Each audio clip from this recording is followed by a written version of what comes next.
Il mio nome è nessuno. Vivo nelle stanze del potere e so le cose. So qual è la strategia di Matteo Renzi, il premier con tanti annunci e pochi fatti. A Matteo piace spararle grosse, gode come un matto a tenere conferenze stampa.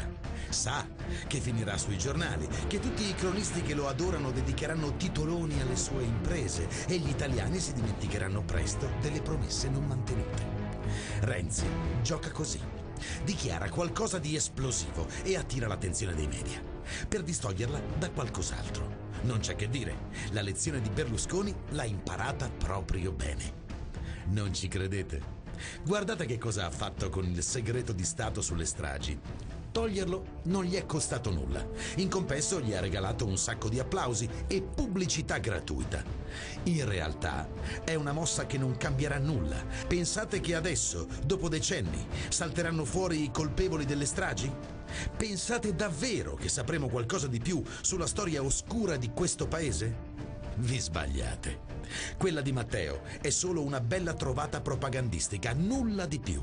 Però adesso tutti ne parlano e trascurano le cose importanti. Già, perché mentre Renzi si occupa del segreto di Stato, il suo famoso Jobs Act è stato svuotato. Le correnti interne del PD, i bersaniani in particolare, hanno fatto la voce grossa, costringendo Matteo a cambiare rotta e a mettere la fiducia sul provvedimento. Persino il nuovo centrodestra si è lamentato. Ma l'importante per Renzi è parlare d'altro. Ogni giorno un argomento nuovo, una nuova sparata.